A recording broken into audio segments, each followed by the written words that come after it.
Bienvenue dans le podcast Ayurveda de Mathilde et Julie, le podcast qui rend vivant. Nous te partageons ici des clés pour trouver ton équilibre, ta clarté, ta vitalité au travers de sujets inspirés et inspirants.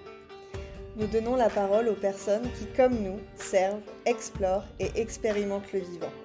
Si toi aussi, tu désires cultiver ce oui à la vie, alors bienvenue et bonne écoute. Bonjour à tous et bienvenue sur le podcast Ayurveda. On a la chance aujourd'hui d'accueillir Virginie qui est praticienne en Ayurveda et qui vient nous parler justement et qui va venir nous aider à comprendre nos enfants au travers du prisme de l'Ayurveda, un vaste sujet sur lequel je sais il y a pas mal de questions sur comment trouver son équilibre familial avec les adultes et les enfants. Donc merci à toi Virginie de partager ce moment avec nous. Est-ce que tu peux du coup nous dire, Virginie, comment est-ce que tu utilises l'Ayurveda avec les enfants? Comment est-ce que tu intègres cette pratique? Alors, l'intégration, en fait, elle s'est faite, au fur et à mesure, moi, de ma connaissance et des difficultés que j'ai rencontrées avec mes filles, puisque je suis maman de jumelles. Elles ont 10 ans actuellement et hem et en fait, l'Ayurveda est venu à un moment donné, me carrément, surtout sur une relation avec une de mes filles qui a un caractère très trempé, qui me ressemble un peu beaucoup à ce niveau-là. Hem On était très en conflit et je ne savais absolument pas du coup, comment gérer, comment apaiser cette relation et cetera et avec les connaissances que j'avais à ce moment-là en Ayurveda, j'ai pas tout de suite eu le réflexe, d'appliquer ce que j'appliquais sur moi, sur mes enfants. Ça a été vraiment un switch important et ça, c'est parce qu'à un moment donné, on m'a dit aussi: «Mais pourquoi tu n'appliques pas ce que tu sais sur toi à tes enfants?» parce qu'après tout, en Ayurveda, qu'on ait 5 ans, qu'on ait 50 ans, l'observation reste la même, la compréhension reste la même et c'est en ça que je me suis dit: «Mais carrément» et là, mon regard a changé et du coup, comment j'applique l'Ayurveda avec mes filles, en l'occurrence, je les observe énormément. Je les regarde avec ce prisme de l'Ayurveda, je décompose, en fait, leur comportement. Je les observe beaucoup dans la relation, je les observe, physiquement. Heu, je regarde, les choses simples en fait heu, que je faisais quand elles étaient beaucoup plus petites, quand elles étaient nouveau-nées. Je les reprends actuellement, même si elles sont plus autonomes. Les lèvres très, très sèches, les petits maux de ventre, qui, pourraient, passer pour, un peu de stress et cetera, de la façon, la plus générale, sans avoir ce prisme de l'Ayurveda. Je porte attention davantage à tout ce qu'elles peuvent me dire ou me faire comprendre par la parole ou par le comportement ou le corps. Et avec ça, en fait, moi, ça me permet d'apporter l'équilibre derrière, de réajuster, de leur expliquer aussi pourquoi je fais les choses, pourquoi c'est important, pour l'autre de mes filles, pour Romane, qu'elle boive plus que sa sœur Clémence. Elles sont 2 profils différents. J'en ai une qui est plutôt, Kapha et l'autre qui est plutôt Vata. Donc déjà, c'est pas simple, hein, à gérer au quotidien, mais j'arrive à leur expliquer pourquoi on fait les choses parce que c'est comme ça que en rééquilibrant, en apportant le contraire, en leur disant pourquoi on fait attention à la nourriture, parce que ça change leur comportement et ben, dans ces cas-là, on arrive à éviter ces tempêtes émotionnelles essentiellement entre elles et avec elle et moi et heu et c'est comme ça, en fait, que moi, avec l'Ayurveda, j'arrive à temporiser au maximum dans la relation familiale. Voilà. Ok, super intéressant. Donc, tu reprends finalement les bases de l'Ayurveda qui sont l'observation et l'écoute Exactement. qu'on développe lorsque, évidemment, on rencontre cet art de vivre et ce qui aussi met en lumière qu'il y a une, une réelle approche, en fait, de comment développer le lien, Mmh. au travers de ce prisme aussi de l'Ayurveda. Et dans ces observations, au travers de ce que tu dis, donc nous, on arrive à décoder, c'est que aussi tu utilises, ce qu'on appelle les gunas, donc les Mmh. qualités et que tu les observes pour Mmh. pouvoir derrière, t'en servir. Donc est-ce que tu peux nous donner un petit peu plus de détails sur qu'est-ce que ça t'apporte à toi en tant que maman et qu'est-ce que ça apporte aussi à tes filles, donc entre elles, comme tu disais, pour chacune, et puis aussi dans votre lien, donc évidemment individuel, mais aussi du coup dans votre lien toutes les trois. Alors, à moi, en tant que maman, ce que ça m'apporte, beaucoup plus de sérénité parce que je ne suis pas dans la réaction, mais je suis dans l'anticipation.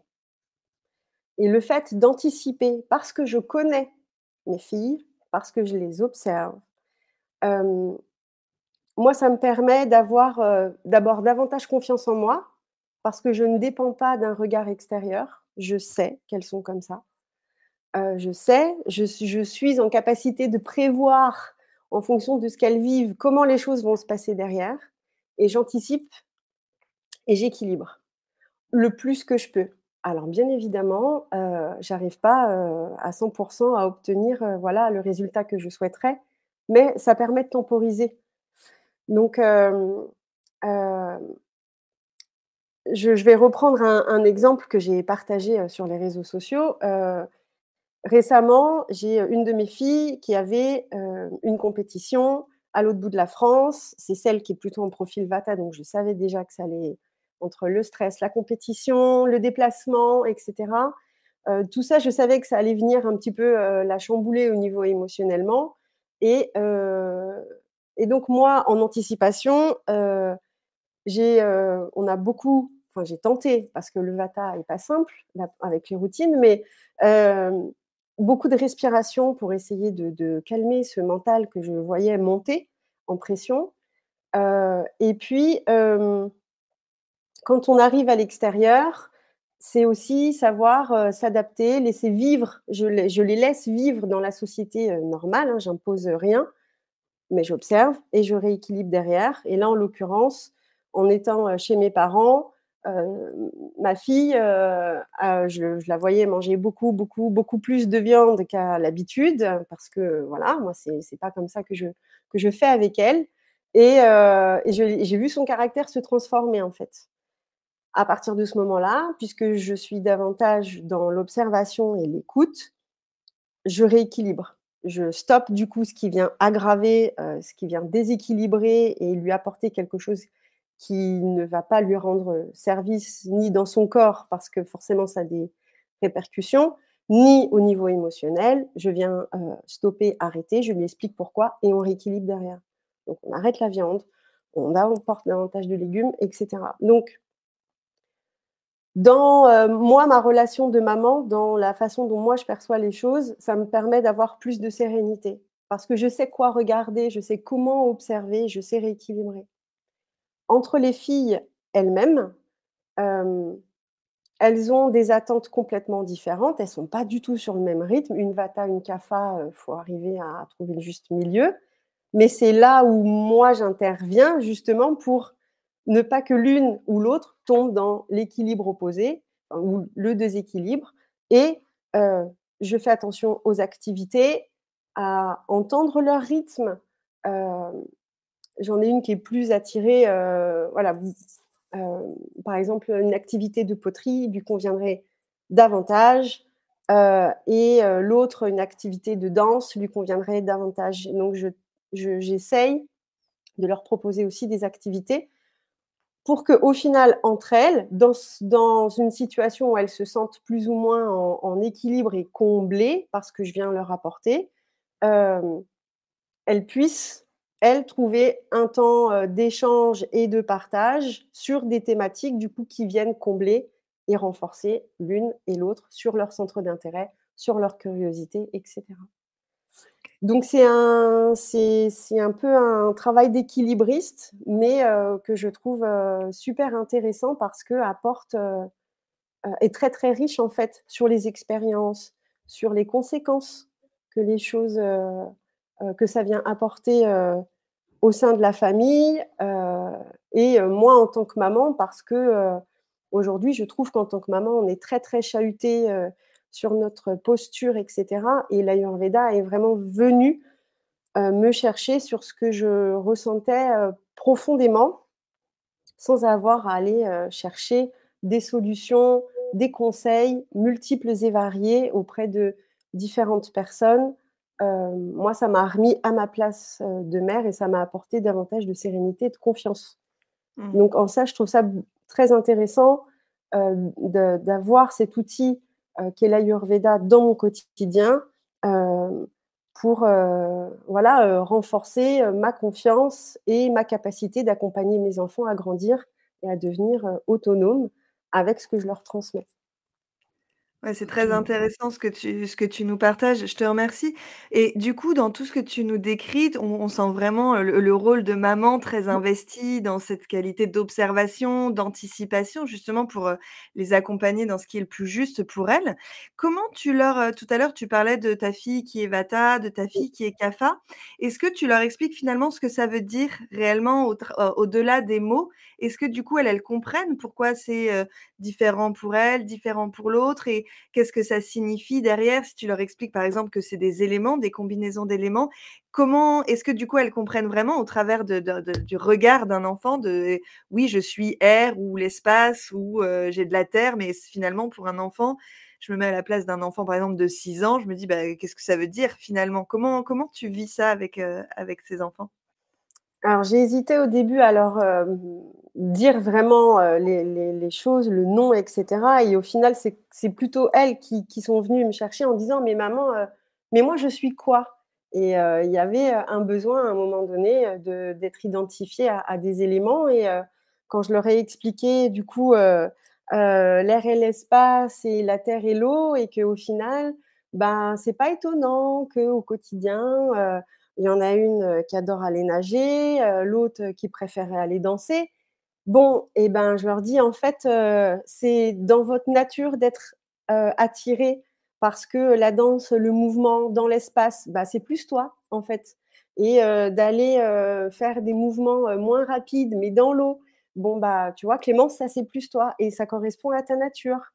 Donc donc en fait, sur le quotidien, quand, je leur dis: «Bon, bah, voilà, attention, là, on va faire attention à davantage à ce qu'on va manger, on change de saison aussi, donc on va, faire en sorte que, d'équilibrer, d'apporter pour toi des choses, un petit peu moins sèches, pour toi des choses un petit peu moins grasses».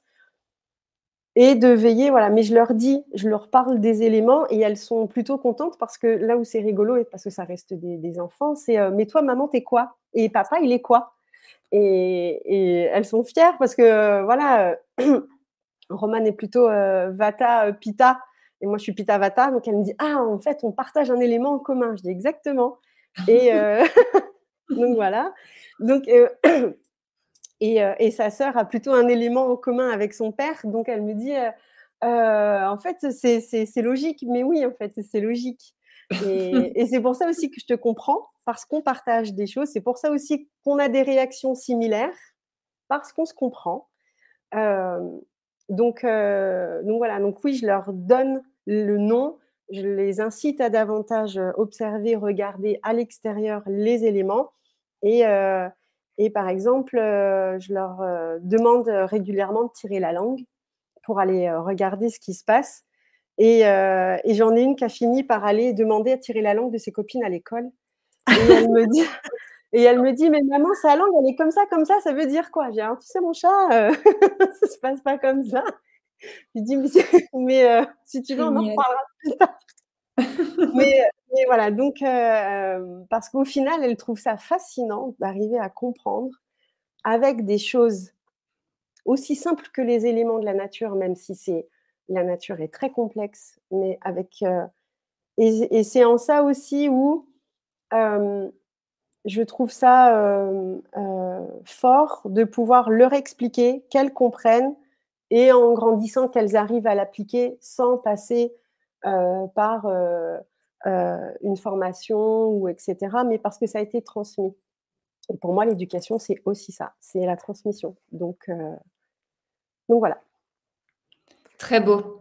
Je suis très touchée par ce que tu partages. Je trouve qu'il y a beaucoup de complicité qui naît, en fait, de cette approche-là, de cette observation, de cette, de ce partage finalement d'explications sur, vos natures respectives et ce qui en découle en termes de comportement, de fonctionnement, d'envie, de besoins et je trouve ça, très humain et en même temps, j'entends qu'il y a beaucoup de jeux Mmh. et du coup, je trouve que ça cultive aussi vos enfants intérieurs, respectifs.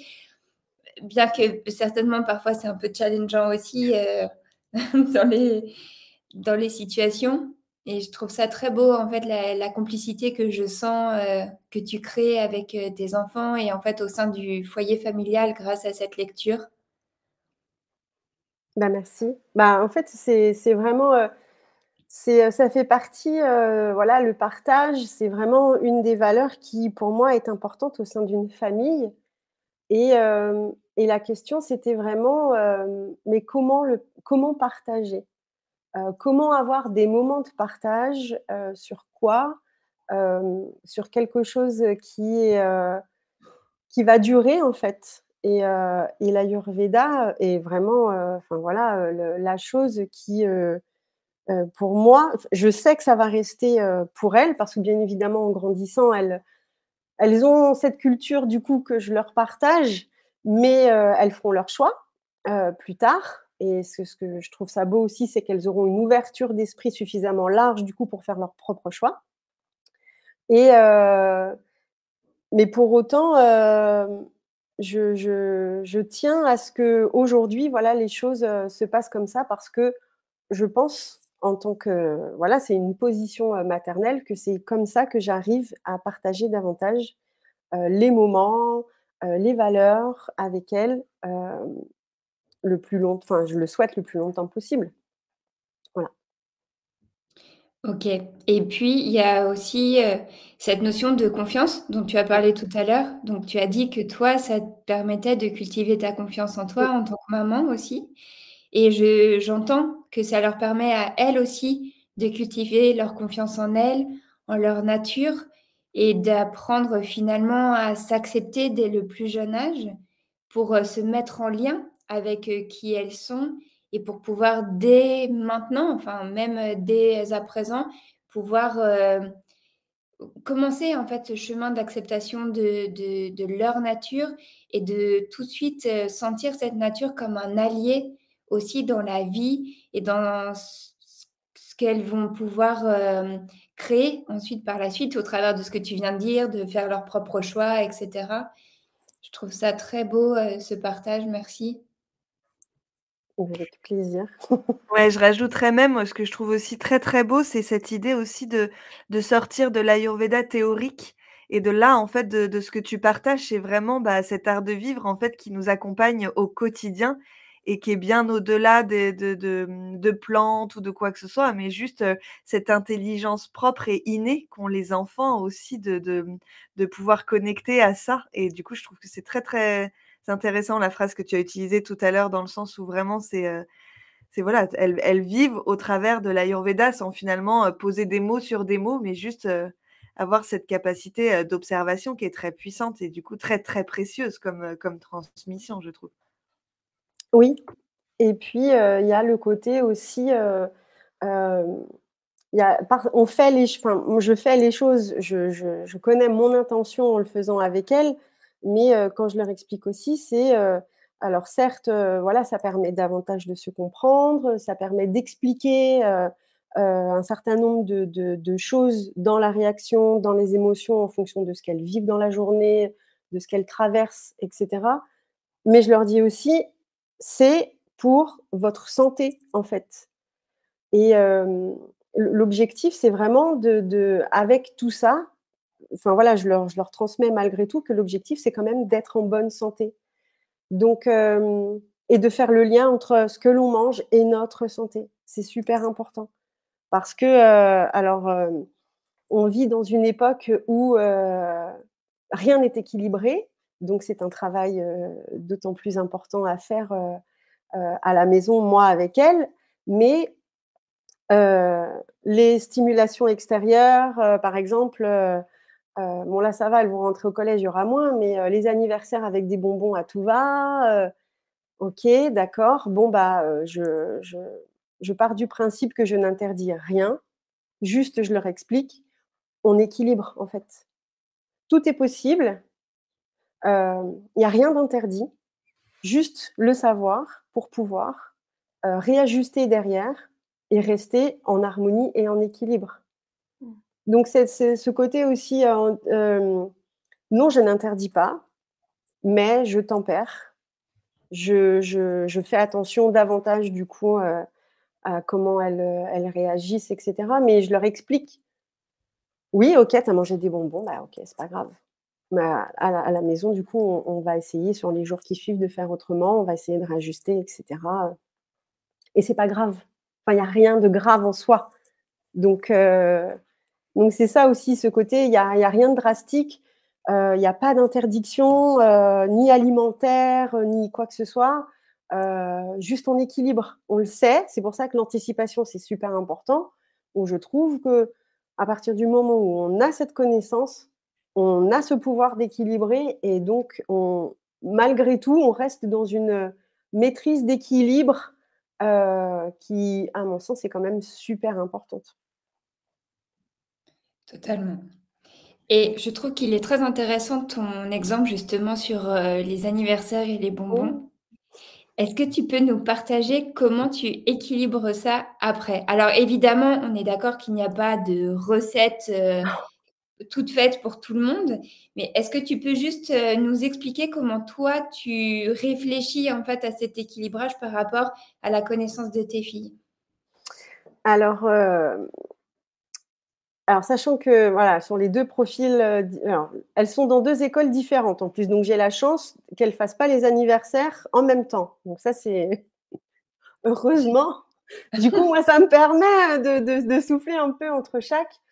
Hem, mais j'équilibre, alors, certes, par l'alimentation avec, des choses, enfin voilà, sur les jours, qui suivent, je fais, super attention à ne pas, je travaille sur les saveurs essentiellement, mais je fais super attention à apporter, des choses, qui sont, bah, alors moins, dans des saveurs, sucrées, c'est évidente.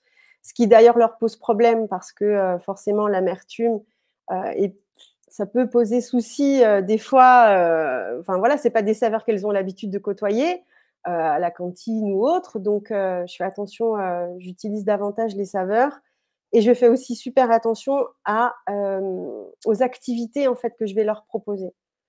Comme je sais qu'elles ont été, hyper, Heu, enfin voilà, que ça leur apporte beaucoup de stimulation et qu'elles sont hyper agitées et que et ben, moi, dans ces cas-là, à la maison, on fait des choses plus posées, où on parle moins, dans des endroits calmes, voilà. Donc j'essaye en fait d'apporter sur le principe, du contraire en fait, hein, basique, hein, tout le contraire pour rester en équilibre, mais y compris sur l'alimentation, sur le choix des aliments, mais aussi sur le choix des activités et le moment, dans la journée. Elles ont passé l'après-midi à faire un goûter d'anniversaire. Je sais que la soirée, ça va être compliqué. Donc, c'est pas le moment, d'allumer la télé, c'est pas le moment, de faire un cache-cache, c'est pas le moment, voilà. Je vais plutôt proposer des choses, calmes, si possible à réfléchir, petits jeux de stratégie, un jeu de société, mais voilà, de façon, posée avec pas de la lumière hyper agressive. Voilà, c'est toute une ambiance en fait que j'essaye, d'apporter. Alors ça, je rassure, hein, ça marche pas à 100 à tous les coups, hein. Mais j'ai tenté! Voilà. Est-ce que, justement, dans ce que tu décris, vu que c'est cette transmission, que finalement c'est votre quotidien, est-ce que tu peux observer que des fois elles le font complètement naturellement? Que tu as pas besoin, tu vois, toi, de j'avais le terme effort, c'est peut-être pas le Mmh. terme approprié, mais dans le sens où voilà, en fait, finalement cette transmission font qu'elles se rééquilibrent, naturellement parce qu'elles ont cette conscience de se dire enfin, où ça passe même pas par le mental, c'est-à-dire que c'est un peu automatique? Alors pas encore. Pas Pas encore, OK. encore, non, pas encore parce que, D'abord, l'Ayurveda est entré dans leur vie il n'y a pas si longtemps que ça. Ça fait moins de 3 ans. Donc, il y a et puis moi, j'ai pas osé tout de suite, enfin voilà, c'est toute la question aussi de la posture maternelle, j'y vais vraiment, j'y vais pas, j'impose pas, qu'est-ce qu'elles vont penser de moi? Est-ce que je suis une bonne maman? Enfin voilà, tout ça, ça traverse l'esprit, jusqu'au moment où, bah, comme on sait que ça fonctionne, comme on voit qu'on a les résultats, que ça apporte à la famille, ça leur apporte à elles et à moi et qu'au final tout le monde est comblé, bon, bah, voilà, la discussion, la question se pose même plus. Mais c'est pas rentré dans leur quotidien suffisamment, longtemps et puis, ma situation, je suis maman solo, fait que, et ben, en fait, elles sont, sans arrêt, enfin voilà, avec leur papa, il y a pas d'ayurveda. Donc, hem, elles, mangent, normalement comme tout le monde et cetera, sans se soucier si c'est bon ou pas pour elles en ce moment. Et du coup, moi, quand, il y a des soucis, des crises de colère, et cetera, parce qu'à 10 ans, on en fait encore, bah, moi, je comprends, en fait, d'où ça et la première question que je pose, du coup, au papa, c'est: «Qu'est-ce qu'elle a mangé?» C'est pas: «Qu'est-ce que tu as fait?» En fait, je remets même pas en question, le comportement ou l'attitude du papa ou de l'enfant. La question, c'est: «Qu'est-ce qu'elle a mangé?» OK, bon, bah, voilà, maintenant je sais, bah, on va essayer d'appliquer de l'autre côté. Et c'est pas une question de reproche, c'est comme je disais tout à l'heure, c'est tout est possible, accepté, il faut juste équilibrer. Donc voilà. OK, c'est super. C'est Mmh. très intéressant, je trouve que ça apporte plein de clés et de pistes, tous tes partages qui sont très concrets et très appliqués, en fait, au quotidien. C'est ça. Et puis, tu viens d'évoquer aussi, toi, ta posture de maman et cette posture maternelle. Mmh. Est-ce que tu pourrais nous parler un tout petit peu plus de ça? Pour, effectivement faire écho aussi à toutes les mamans qui nous écoutent et certainement toutes les questions qu'elles aussi se posent. Avec grand plaisir. Hem, alors, par mon passé, professionnel, puisque j'ai travaillé dans l'éducation, nationale, j'ai, côtoyé, énormément de familles, énormément de mamans, heu, mamans d'enfants de 3 ans ou mamans d'enfants de 13 ans. En fait, les questions restent les mêmes et j'ai surtout constaté qu'on ne sait pas vraiment, on est toujours à la recherche de, la bonne façon de faire, pour avoir le bon résultat, pour rester, dans l'amour, pour rester, pour aussi et parfois, parce que ça devient vital quand les choses se dégradent malheureusement dans une relation, mais avoir, l'esprit, tranquille, et dans cette posture, en fait, j'ai pris grâce à l'Ayurveda, en fait, ce que j'ai appris surtout, c'est que la ressource pour chaque solution, je l'ai moi. Je n'ai pas besoin d'aller, d'aller à la recherche ou d'aller, j'ai un problème avec ma fille, premier réflexe, je tape dans Google. Comment faire et cetera. Parce que les recettes, faire, A plus B plus C vous obtiendrez Z, heu, ça ne marche pas parce que comme l'Ayurveda, le dit, très clairement, et comme on le sait, hein, dans la société, mais on l'applique pas forcément, chaque enfant, chaque personne est un individu, à part entière et quelque chose de général ne peut pas fonctionner sur quelque chose de hyper particulier, sachant qu'on ne sait pas comment ça se passe dans la relation mère-enfant, on ne sait pas le contexte familial, il y a plein de choses qu'on ne sait pas. En revanche, ça c'est quand on va chercher des solutions à l'extérieur, quand on cherche à appliquer des principes éducatifs, tendance parce qu'on est très happé par le marketing, hein, ça marche super bien. Pour autant, la réponse et la solution, en tant que maman, on l'a déjà.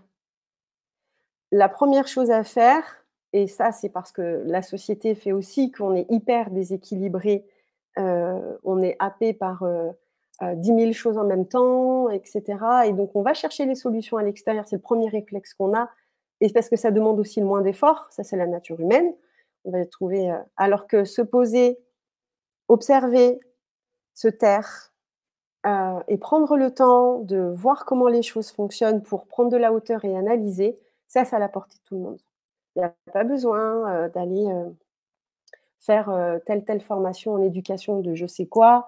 Il y a pas besoin, d'aller, lire 10 000 livres sur, quelle est la bonne éducation. Il y a pas ça n'existe la bonne méthode n'existe pas, sauf, j'ai envie de dire, celle qui consiste à se faire confiance, à faire confiance en son intuition parce qu'on sait à l'avance, on sait comment, on sait au final comment les choses doivent se passer.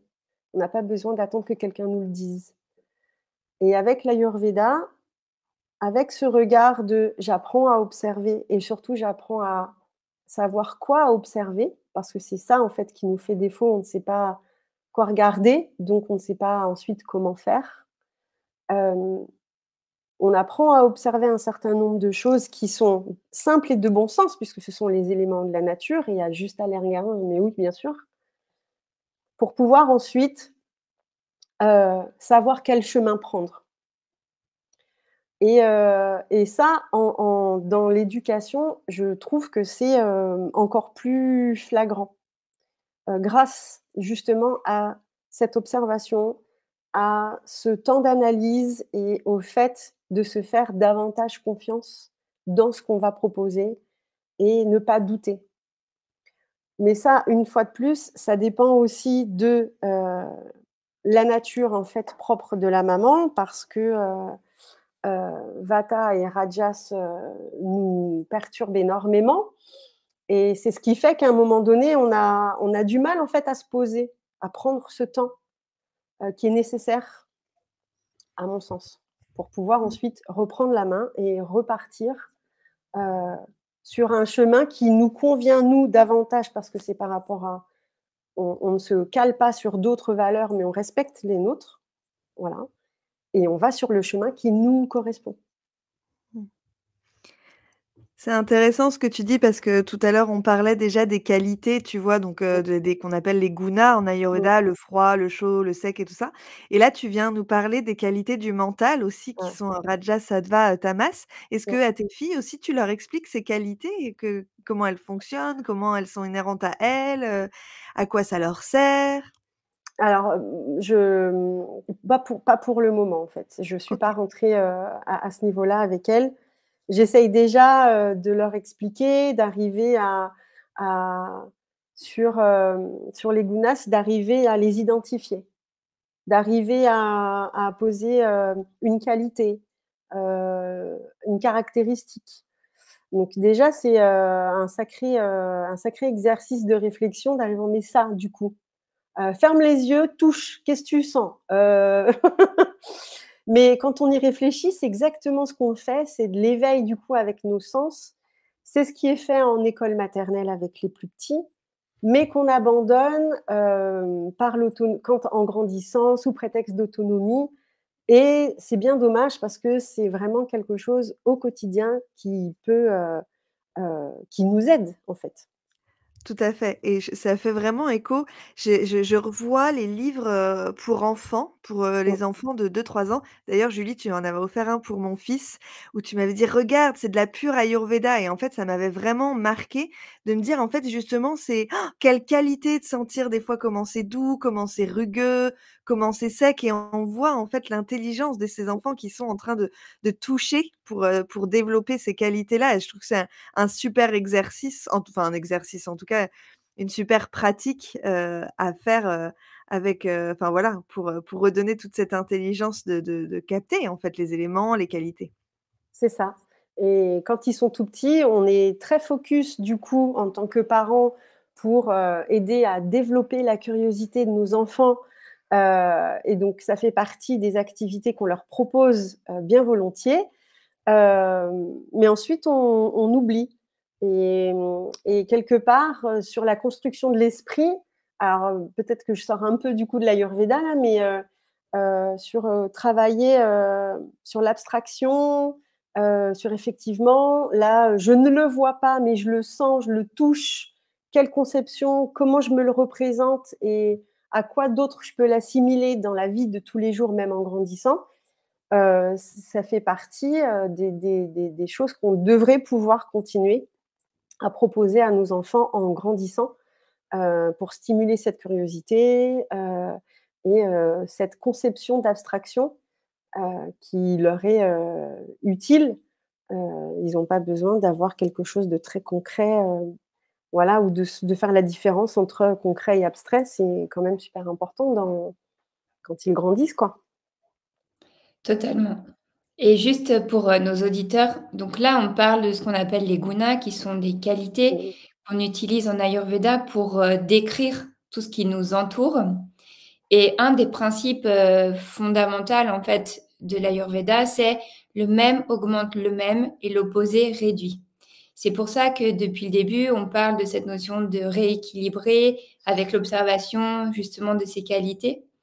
Donc lorsque on observe, une qualité telle que, par exemple, le chaud, et bien, selon par exemple, s'il fait chaud dehors, bah, peut-être qu'on va avoir, envie de boire un peu plus frais, ce qui n'est pas toujours une bonne idée en soi.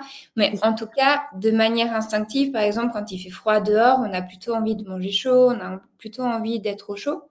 Donc c'est quelque chose qui est inhérent à chacun de nous et qui se réapproprie avec, l'Ayurveda. Et donc au travers de tout ce que tu viens de nous décrire, Virginie, en fait, il y a ce réel éveil et en tout cas cette stimulation de cette connaissance innée que l'on a et que tes enfants aussi ont évidemment instinctivement et que tu leur permets de développer et puis de rester en lien avec ce principe-là qui finalement est beaucoup de bon sens. Ouais. C'est surtout ça, en fait, quand je réfléchis, c'est simple et c'est beaucoup de bon sens. Faut juste, prendre ce temps, d'observer, de regarder, de rééveiller, cette curiosité, en fait, d'enfant à la base qu'on a, pour pouvoir ensuite, hem, leur, transmettre et jouer avec, tout simplement. Mais c'est vrai qu'en tant que même en tant que maman, si on n'a pas de grandes connaissances en Ayurveda, rien que par rapport aux aux 3 paires de gunas les plus courantes dans le quotidien, on est en capacité tout de suite de pouvoir, agir pour rééquilibrer quand on observe un déséquilibre. Effectivement le chaud, le froid, le lourd, le léger et le sec et l'onctueux. Rien qu'avec ça, déjà sur le quotidien, on a déjà un fort pouvoir d'action, d'équilibrage.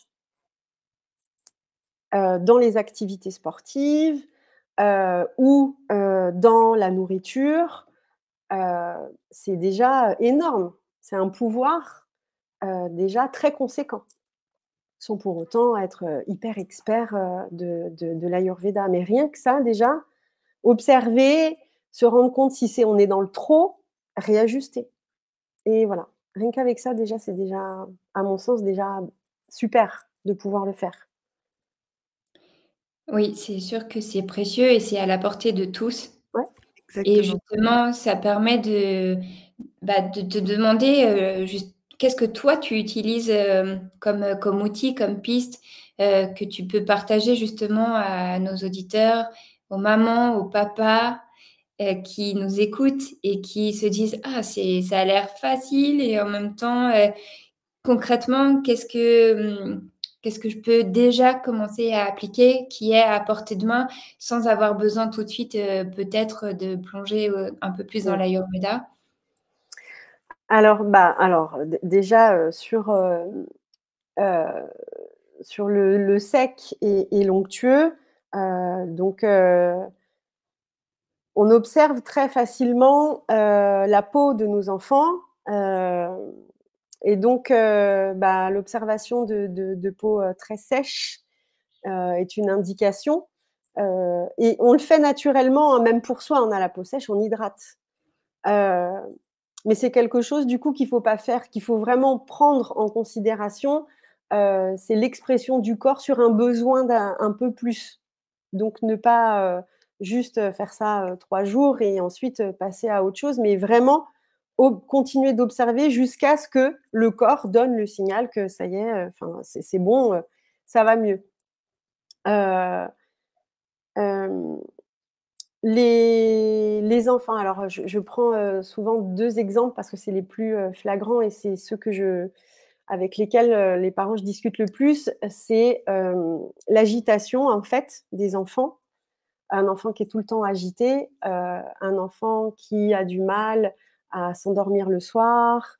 Hem, Quand on est dans, ce mouvement permanent, souvent quand je commence à expliquer qu'il y a, hem, une comparaison qui peut être faite avec le mouvement du vent entre, le mouvement permanent, l'occupation de l'espace, le son et cetera.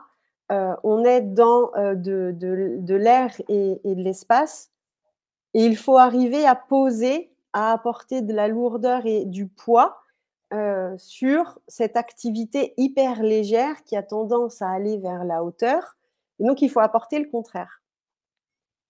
Donc, on voit ensemble, les activités, proposées. Comme je disais tout à l'heure, retour de goûter, d'anniversaire. C'est pas le moment de faire une bataille d'oreillers, c'est pas le moment, de faire un cache-cache. Enfin voilà, mais on est, davantage dans quelque chose de plus lent, de plus lourd. Donc si l'enfant, ou si la maman pratique un peu de yoga, ça peut être l'occasion de se poser un petit peu, ou de faire une respiration et heu et de retravailler l'ambiance de la soirée. Quelque chose, de moins stimulant, pour les yeux, pour les oreilles et cetera. Et pour, la colère, pour les enfants qui sont très, très, très souvent, en colère, hem, je parle souvent aux mamans en disant: «Est-ce que votre enfant a une vision de ce qui l'attend plus tard dans la journée ou est-ce qu'il découvre tout au dernier moment sans arrêt?» Parce que, le pita a besoin de contrôler, de maîtriser et si ça, c'est pas, un peu nourri, et il suffit qu'à côté, il y ait d'autres, types de dérèglements, notamment alimentaires. Le seuil de tolérance de tout ce qui se passe au quotidien est moindre et la colère démarre plus rapidement. Donc favoriser l'autonomie, parler, dire ce qu'on va faire, anticiper, annoncer les choses permet d'éviter, en fait, le débordement. Donc Hem, dans le quotidien, voilà, c'est des choses, qu'on peut dire d'une façon assez simple, qui sont pas forcément évidentes à mettre en place parce que ça sous-entend une réorganisation familiale, hein. Quand on dit, faut expliquer, faut anticiper à minima, pour que les choses se passent mieux derrière. Bon, bah, c'est peut-être pas ce qu'on avait l'habitude de mettre en place jusqu'à présent et c'est là où ça vient nous confronter, nous, en tant que parents, dans nos habitudes, notre confort et notre inconfort avec les éléments et cetera. Et ben, ça nous demande un effort, mais c'est pas grave parce que c'est nous qui sommes les parents pour pouvoir accompagner, davantage les enfants. Voilà. Merci Virginie. Super. Eh bien, nous allons arriver sur la fin de cet épisode. Alors, on a encore 2 questions pour toi. Donc la première, c'est est-ce que tu pourrais partager aux auditeurs, qu'est-ce que tu proposes aujourd'hui? Alors, aujourd'hui, je propose, un accompagnement, individuel, en fait, en consultation. Moi, j'habite en Bretagne, mais je le fais également en visio. Donc une consultation, avec, un focus du coup sur la problématique, rencontrée dans le lien parent-enfant et on explore, surtout la nutrition, mais également, l'hygiène de vie. Donc pour que les choses, puissent, se rentrer dans l'ordre derrière et dans le questionnement, j'interroge du coup aussi un peu, ça interroge forcément la posture maternelle, la confiance du coup que le parent a en lui. Et on est je suis en capacité du coup de travailler sur cet aspect-là du coup avec le parent. Et l'Ayurveda est un outil formidable pour reprendre confiance en soi. Donc, ce sont des pistes que le parent va mettre en place pour son enfant, mais qui va amener le parent à réfléchir aussi sur lui-même et à changer des pratiques au quotidien. Donc, ça a des répercussions sur l'ensemble de la famille. Voilà. Super. On vous mettra bien sûr les coordonnées de Virginie pour pouvoir la retrouver et la contacter si ça vous parle et si vous avez besoin, si vous-même êtes dans ce type de problématique. Et avec Mathilde, on a cette question de fin qu'on aime poser à nos invités, Oui. qui est: est-ce que tu pourrais nous partager quelle est ta plus grande difficulté en Ayurveda? Je dirais que c'est pour moi, ça reste facile d'analyser à l'extérieur, mais que ça reste très compliqué d'avoir un regard propre sur soi. Pour moi, ma difficulté, elle est là. C'est toujours plus facile d'analyser l'extérieur. C'est d'ailleurs pour ça que, me concernant, je consulte à l'extérieur. Je vais voir une praticienne parce OK. que mon esprit me joue des tours, donc je lui fais moins confiance, en fait. Étant dans l'inconfort ou dans un déséquilibre, je préfère avoir un regard extérieur et donc pour moi, je préfère, c'est plus simple et plus efficace, pour le coup, d'aller solliciter, une consoeur. Voilà. Merci pour cette réponse pleine de discernement, Oui. Merci. d'authenticité. Eh bien, on te remercie beaucoup Oui, pour merci cet Virginie. échange très riche, pour tous tes partages très concrets de ton quotidien et qui sont en même temps très simples d'accès et qui, je pense, vont parler à un très grand nombre. Donc, c'est très précieux. Merci beaucoup. Merci Et, à vous. avec plaisir.